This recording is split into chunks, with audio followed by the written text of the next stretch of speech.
Hello बच्चों, जैसा कि आपने लास्ट क्लास में देखा था कि बेकिंग सोडा एक बहुत ही इंपॉर्टेंट केमिकल है जो हमें प्राप्त होता है कॉमन सोर्स से, और इसको हम लोग यूटिलाइज कर सकते हैं अलग अलग तरह के जगहों पर अलग अलग तरह के कामों को करने के लिए। हमने यह भी देखा था कि बेकिंग सोडा, जिसे हम लोग यहाँ पर जानते हैं सोडियम हाइड्रोजनो कार्बोनेट के नाम से, उसको हम लोग यूटिलाइज कर सकते हैं एंटा एसिड के रूप में, बेकिंग पाउडर बनाने के लिए, और यहाँ पर बहुत ही महत्वपूर्ण रूप से उसका इस्तेमाल हो सकता है फायर एक्सटिंग्विशर्स के रूप में। तो फायर एक्सटिंग्विशर जो है, इसके बारे में आप लोग पहले से जानते हैं, आप लोगों ने पढ़ रखा होगा इसके बारे में। एक चैप्टर था पढ़ना आप लोगों को 8th क्लास में, जहाँ पर आपने कंबसन के बारे में पढ़ा था, फ्लेम के बारे में, फ्यूल के बारे में पढ़ा था। उसमें आपको फायर एक्सटिंग्विशर के बारे में जानकारी दिया गया है। तो फायर एक्सटिंग्विशर जो होता है, इसको हम लोग कहते हैं कि एक आग बुझाने वाला यंत्र होता है। हम जानते हैं कि अगर मान लेते हैं कि ये कोई एक सबस्टेंस है जो जलने के योग्य है, यानी कि जो आग पकड़ सकता है, तब उस सिचुएशन में इसको हम लोग पढ़ते हैं या इसको हम लोग कहते हैं कि ये कौन सा सबस्टेंस है, तो कंबस्टेबल सबस्टेंस है। इसका कंबशन हो सकता है इसका। तो यहाँ पर इसको जलने के लिए जो है, इसको कंबशन करने के लिए यहाँ पर जो है, इसको चाहिए होता है ऑक्सीजन O2, और ऑक्सीजन यहाँ पर एक्ट करता है as a supporter of combustion, यानी आग जो होता है उसको जलने में सपोर्ट करने वाला फैक्टर है ऑक्सीजन, यानी कि बिना ऑक्सीजन के आग नहीं पकड़ेगा, जलेगा नहीं, पॉसिबल नहीं है। तो यहाँ होता है क्या है कि जो फायर एक्सटिंग्विशर हम यूज करते हैं वह रिलीज करता है कार्बन डाइऑक्साइड गैस। या कार्बन डाइऑक्साइड गैस जो होता है, ये क्या करता है कि जो जल रहा था ना सबस्टेंस, उसको कवर कर लेता है, चारों ओर से उसको कवर कर लेता है। अब इस सिचुएशन में ऑक्सीजन का सप्लाई जो मिल रहा था उसे, ये क्या होता है, कट ऑफ हो जाता है, यानी कि ऑक्सीजन का सप्लाई उसको कंटिन्यू नहीं मिल पाएगा। ऑक्सीजन का सप्लाई जैसे ही खत्म हुआ तो अब वो आग नहीं जलेगा देर तक, अब वो बुझ जाएगा। तो हमें यहाँ पर समझना है कि कैसे बेकिंग सोडा जो है, इसका हम इस्तेमाल कर सकते हैं फायर एक्सटिंग्विशर्स में, यानी आग बुझाने वाले यंत्र में। चलिए शुरू करते हैं टॉपिक आज का। तो टॉपिक आज का था यूज ऑफ बेकिंग सोडा, यानी कि बेकिंग सोडा का इस्तेमाल क्या होता है। इसको हम लोग यूजेज कर देते हैं क्योंकि हम लोग यहाँ पर पहले से पढ़ रखा है, तो अलग अलग यूज के बारे में जो बेकिंग सोडा से रिलेटेड है।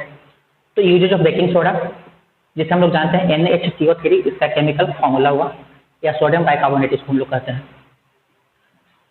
तो यहाँ पर हम देख रहे हैं कि इसका थर्ड यूज, पहला हमने देखा था एंटा एसिड के रूप में, दूसरा हमने देखा था बेकिंग पाउडर बनाने के लिए, और यह तीसरा यूज है।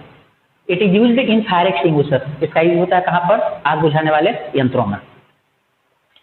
आपको यहाँ पर दिया गया है कि the soda acid type fire extinguisher contain a solution of sodium hydrogen carbonate means baking soda and sulphuric acid in separate container inside them.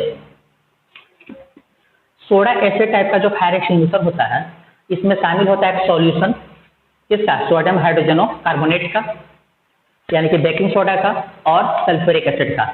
दोनों एक दूसरे से सेपरेट अलग रहता है, यहाँ पर अलग अलग कंटेनर में होता है, ठीक है। तो यहाँ पर इसको समझने के लिए जो है, हम यहाँ पर इस फिगर का हेल्प ले सकते हैं, ठीक है। यहाँ पर हम क्या देख रहे हैं कि एक आपको एक बर्तन सा दिखाई पड़ रहा है, कंटेनर सा है, उसके अंदर में आपको एक और छोटा सा दिखाई पड़ रहा होगा बर्तन ऐसा, ठीक है। तो ये दोनों जो है सेपरेट, एक दूसरे से अलग अलग है, एक दूसरे से अलग है, सेपरेट है। यानी कि अगर हम इसके अंदर में कुछ केमिकल अगर हम ले लेते हैं इसके अंदर में, तो वो केमिकल यहाँ वाले केमिकल, यानी कि इस बर्तन में जो केमिकल था उसके साथ वो मिक्स नहीं होगा, दोनों एक दूसरे से कहाँ रहेगा, सेपरेट, अलग रहेगा, ठीक है। आगे आपको दिया गया है कि when the knob of the fire extinguisher is pressed, fire extinguisher जो होता है उसके नॉब को जब प्रेस करते हैं वहां से हम लोग, तब क्या देखते हैं कि सल्फ्यूरिक एसिड जो होता है वो मिक्स हो जाता है किसके साथ, सोडियम हाइड्रोजनो कार्बोनेट के साथ। यानी कि यहाँ पर जो आप दो अलग अलग जो देख रहे हो ना, आपको जो दिखाई पड़ा बर्तन है, यहाँ पर आपको दिखाई पड़ा होगा फर्क नली टेस्टी वैसा दिखाई पड़ रहा होगा, ठीक है ना। तो इन दोनों में अलग अलग केमिकल होता है, एक में होता है क्या, वही sodium hydrogen carbonate baking soda, और दूसरे में रहता है सल्फ्यूरिक एसिड। वो दोनों मिक्स हो जाता है एक दूसरे के साथ, ठीक है ना, मिक्स हो जाता है। क्योंकि यहाँ पर हम क्या देख रहे हैं कि थ्रेड के सहारे लटका हुआ है, ठीक है ना। यहाँ पर अगर थ्रेड अगर यहाँ से टूट जाता है ना किसी कारण से, तो क्या होगा, ये तो टेस्ट ट्यूब जो है नीचे जाएगा, यानी कि जो आपको सॉल्यूशन है दिखाई पड़ रहा है उसके साथ जाएगा, उसमें मिक्सअप हो जाएगा। तो मिक्स होने के बाद क्या होगा, मिक्स होने के बाद क्या होगा, रिएक्ट करेगा, क्योंकि वहाँ पर सोडियम हाइड्रोजन कार्बोनेट एक रिएक्टेंट के रूप में है, और जो आप इसमें देख रहे हो स्टोसल्फर सल्फ्यूरिक एसिड वह भी एक रिएक्टेंट के रूप में है। तो दोनों रिएक्ट करके एक दूसरे के साथ मिक्स हो जाएगा और क्या बनाएगा, carbon dioxide gas after a chemical reaction. तो यहाँ पर क्या देखते हैं कि सोडियम हाइड्रोजन कार्बोनेट जो होता है बेकिंग सोडा सॉल्यूशन, ये रिएक्ट करता है मिक्स होने पर किसके साथ, सल्फ्यूरिक एसिड के साथ, और यहाँ पर क्या बनाता है, यहाँ पर बनाता है कार्बन डाइऑक्साइड गैस। अब रिएक्शन कैसे होता होगा इसको देखिए। The chemical reaction takes place as, chemical reaction कैसे होता है, ये आपका है NH3 जिसको हम क्या बोलते हैं, इसको हम बोलते हैं बेकिंग सोडा, ठीक है। ये क्या है, सल्फ्यूरिक एसिड है,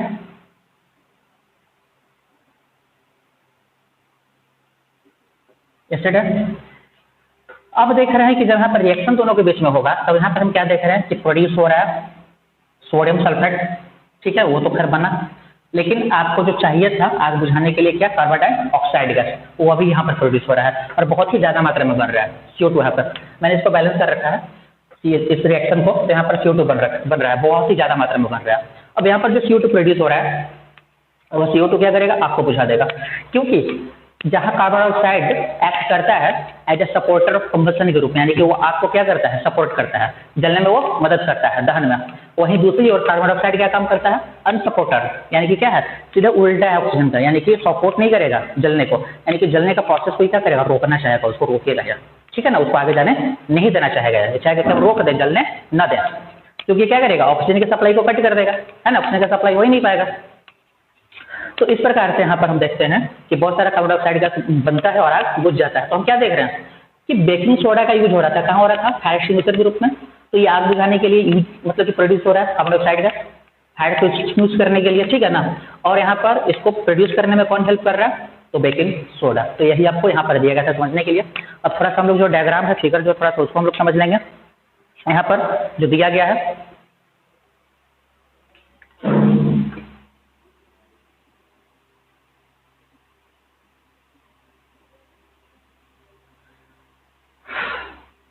इसमें जो है आपको भरा हुआ है NaHCO3 सॉल्यूशन फॉर्म में लिया गया है, ठीक है, बेकिंग सोडा जो है वो। इसमें आपको क्या लिया गया है, इसमें आपको लिया गया H2SO4, ठीक है ना, सॉल्यूशन फॉर्म में है, ठीक। इग्निशन ट्यूब है जिसके साथ वो लटका हुआ है, ये थ्रेड है, धागा है, ठीक है।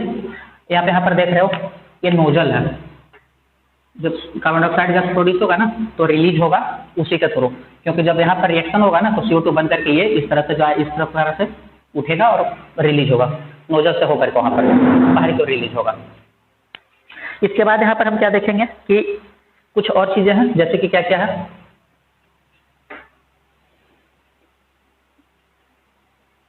ट्यूब है और एक कैप है, ढक्कन जो बंद करके रखा हुआ है, ठीक है। ये वाश बोतल हो सकता है,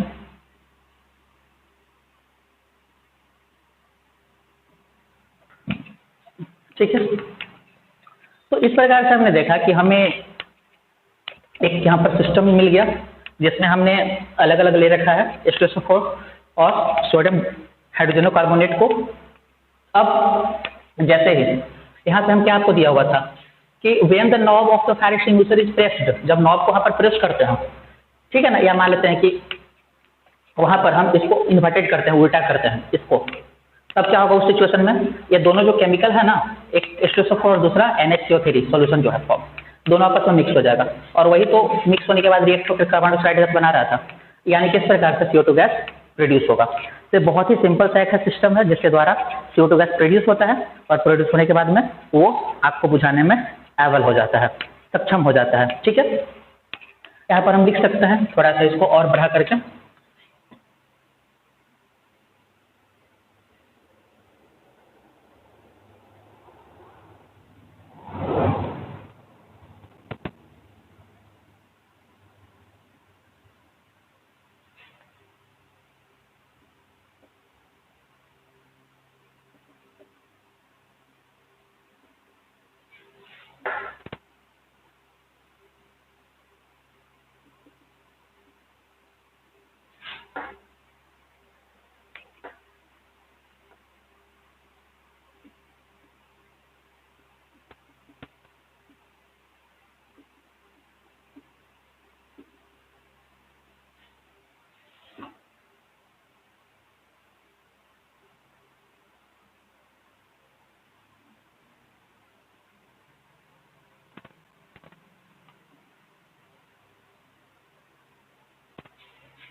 आपको यहाँ पर दिया गया कि the soda acid fire extinguisher act on a simple principal. Soda acid fire extinguisher जो होता है ये एक बहुत ही सिंपल सा प्रिंसिपल है, उसके ऊपर एक्ट करता है, काम करता है, जहां पर कार्बन डाइऑक्साइड गैस प्रोड्यूस होता है।